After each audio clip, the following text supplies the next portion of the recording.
So, we all think we know the story of Friends, right? But what if I told you the whole thing could have been completely different? Today, we're going to dive into an alternate reality that all hinges on one tiny, tiny change right there at the altar.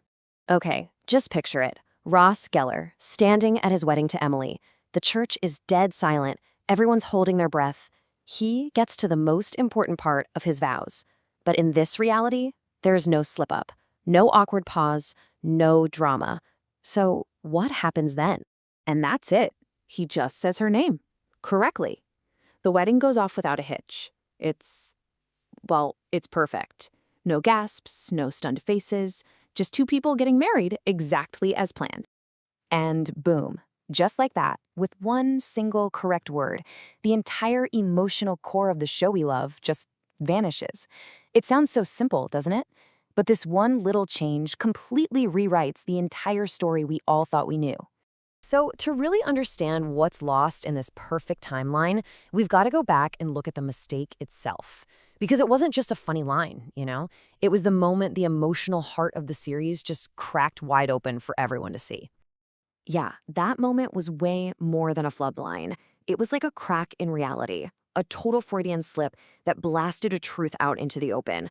A truth that Ross was desperately trying to bury, and a feeling Rachel was literally flying across an ocean to run away from. It was everything they weren't saying, suddenly said out loud. Okay, so let's follow this other path. The vow is unbroken, the wedding is a total success. What does life look like now for Ross and Emily? This really breaks it down perfectly. I mean, the story we know, their marriage was basically a house of cards from the very first second, built on zero trust.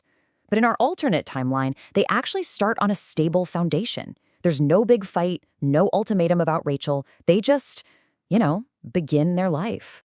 And this right here, this is the absolute game changer. With a real, stable marriage to Emily, Ross is officially off the market. He's not on a break, he's not complicated, he's a committed husband. And just like that, the central romantic conflict of the entire show, it just disappears. So if Ross is gone, let's turn our attention to Rachel. What does that mean for her? Because this is where the story gets quietly, and maybe a lot more realistically, heartbreaking. I mean, think back to the show we know. Hearing her own name at that wedding was a complete shock to Rachel's system. It was messy, it was painful for sure, but it forced her to confront her own feelings. It was, in its own weird way, honest. But without that shock, her journey is completely different. As you can see here, first, she just has to sit there and witness a perfect wedding and somehow try to move on. Second, she never gets that big, dramatic confrontation, so there's no real closure.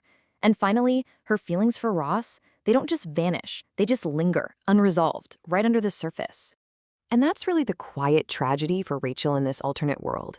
She's just stuck in this endless state of what if, never getting the closure that comes from having a truth, even a really painful one, brought out into the light. Okay, now let's zoom out a little, because this one change doesn't just mess with Ross and Rachel. It subtly starts to rewrite the DNA of the entire friend group. I mean, think about it. A married Ross has totally different priorities. He's not going to be at Central Perk every single day. Those late-night hangouts in Monica's apartment get less and less frequent. Meanwhile, Rachel probably just throws herself even harder into her career. The group is still friends, obviously, but that central chemistry, that feeling that they were a family, it just starts to fade. And that's the bottom line, really. The whole will they, won't they thing was the emotional engine that powered the entire series. You take that engine out, and what are you left with? Which brings us to our final and maybe most important point. By creating a perfect wedding and avoiding the big mistake, what have we actually created? Is it a better story or just a kind of hollow one? And this is the heart of it all. We connect with stories because they feel real. And let's be honest, real life is never perfect. It's the mess, the unpredictability, the painful parts. That's what makes a story worth telling. So maybe we need to reframe how we see that moment. Ross saying Rachel wasn't a failure. It was a moment of just raw, unfiltered honesty. It was the truth that he couldn't hide anymore, just breaking through all the fear and social pressure. So here they are, our two realities. On one hand, you've got the roaring bonfire. It's messy, it's real, and it's totally charged with this feeling that they're meant to be. And on the other, you have a single, protected little flame, a safer, quieter reality that's ultimately missing the very fire that made us all care in the first place. And that just leaves us with a final thought to chew on. It really makes you wonder, doesn't it? Maybe the moments we all wish we could take back, the mistakes we regret the most, maybe those are actually the very moments that define us and make our own stories truly worth telling.